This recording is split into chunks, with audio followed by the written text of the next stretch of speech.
semuanya, kembali lagi di video saya Sarah, dan di video kali ini saya akan membahas tentang Islam di Afrika. Dan langsung aja kita ke materinya. Nah, jadi teman-teman, penyebaran Islam di benua Afrika memiliki perjalanan panjang dan menarik. Islam tidak hanya datang sebagai agama, tetapi juga sebagai kekuatan sosial, budaya, dan politik yang membentuk peradaban baru di berbagai wilayah Afrika. Melalui jalur perdagangan, dakwah, dan pendidikan, Islam berakar kuat dan memberikan warna baru dalam kehidupan masyarakat. Sebelum Islam berkembang, agama Kristen telah lebih dahulu masuk ke beberapa kawasan seperti Mesir, Nubia, dan Ethiopia. Namun, kehadiran Islam membawa perubahan besar yang terus bertahan hingga masa kini. Nah, kita bahas dulu Kristen di Afrika. Sebelum Islam berkembang, Kristen lebih dulu hadir di Afrika, terutama di Mesir, di Nubia, dan Ethiopia.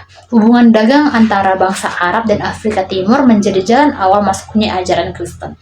Seorang pejabat Ratu Kus bahkan dikisahkan bertemu dengan Filipus di jalan menuju Gaza dan menerima pewartaan tentang Yesus. Tanda bahwa Kristen telah dikenal di Afrika sejak masa awal penyebarannya. Sekitar abad ketiga hingga ke-6 muncul kerajaan-kerajaan Kristen seperti Nobatia, Makuria, dan Aldia yang menjadi pusat peradaban Kristen di Sudan. Di Ethiopia, Raja Azana dari kerajaan Aksum memeluk Kristen dan menjadikannya agama resmi kerajaan. Bukti kejayaan kekristenan tampak pada gereja batu Lalibela yang dibangun pada abad ke-13.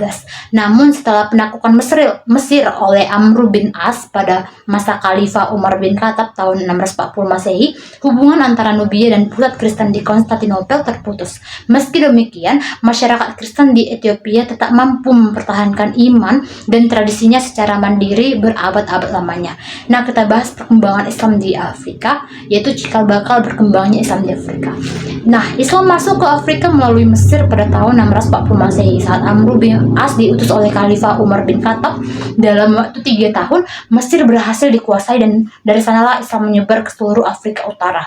Untuk menaklukkan wilayah dari Mesir hingga Samudra Atlantik membutuhkan waktu sekitar setengah abad karena kuatnya perlawanan bangsa Berber. Setelah jatuhnya kota Kartago pada tahun 698, bangsa Berber akhirnya tunduk dan Islam mulai mengakar di wilayah tersebut. Penyebaran Islam ke pedalaman Afrika berlangsung melalui peran para mubalik dan mazhab seperti Al-Murawiyah. Tokoh penting seperti Abdullah bin Yasin berhasil mengislamkan suku-suku Berber di selatan Sahara. Pada abad ke-12, gerakan Al-Muhad turut memperkuat dakwah Islam di kawasan Sahara. Sedangkan abad ke-16 ditandai dengan munculnya gerakan dakwah di Maroko sebagai reaksi terhadap meluasnya kekuasaan Kristen di Spanyol. Selain dakwah, jaringan perdagangan lintas Sahara juga menjadi sarana penting dalam penyebaran Islam. Para pedagang Muslim membawa ajaran Islam ke wilayah-wilayah pedalaman, menjadikannya bagian dari kehidupan sosial dan ekonomi masyarakat Afrika. Nah, kita bahas perkembangan Islam di Mesir dan Afrika Utara. Mesir menjadi pusat awal penyebaran Islam di Afrika. Dari sini Islam meluas ke Libya, Tunisia, Aljazair, hingga Maroko. Di wilayah ini muncul dinasti-dinasti besar seperti Idrisiyah, Murabitan, dan Muwaiddin, membentuk peradaban Islam kuat di Afrika Utara. Kota seperti Fes dan Kairawan berkembang menjadi pusat keilmuan dan perdagangan Islam.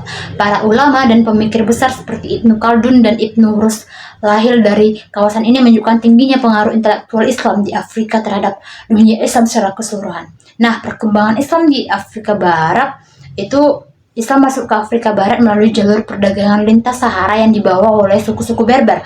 Mereka membawa Islam ke wilayah sungai Senegal dan Niger yang kemudian mengubah kerajaan Ghana menjadi kerajaan bercorak Islam sekitar tahun 1076.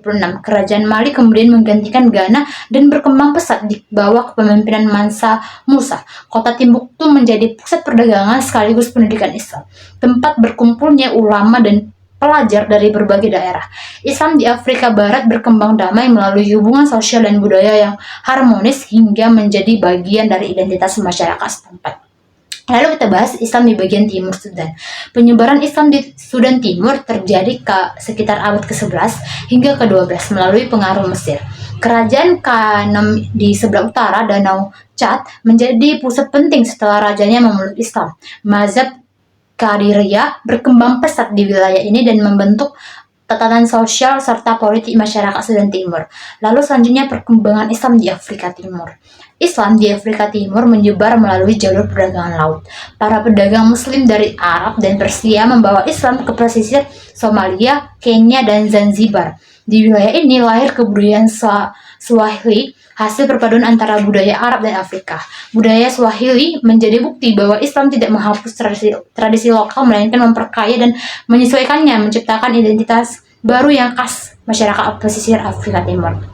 Kita bahas perkembangan Islam di Afrika Selatan. Islam di Afrika Selatan berkembang pada masa kolonial melalui peran ulama dari Nusantara yang diasingkan oleh Belanda.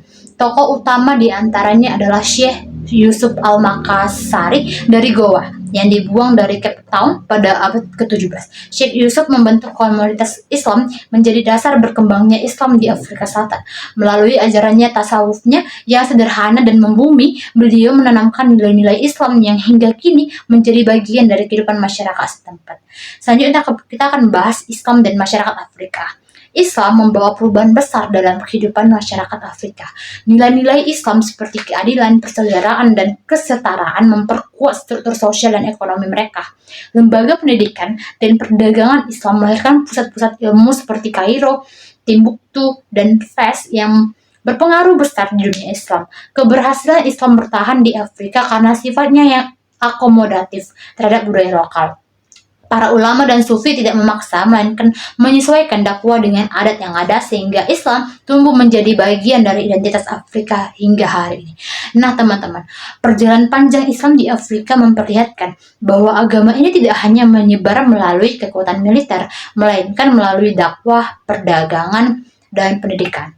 Islam mampu beradaptasi dengan kebudayaan lokal dan menciptakan harmoni sosial di tengah keberagaman Afrika. Dari Mesir hingga Cape Town, dari Sahara hingga pesisir Swahili, Islam menjadi bagian tak terpisahkan dari sejarah dan jati diri benua Afrika. Nah teman-teman, sekian video penyampaian materi dari saya. Sekian dan terima kasih.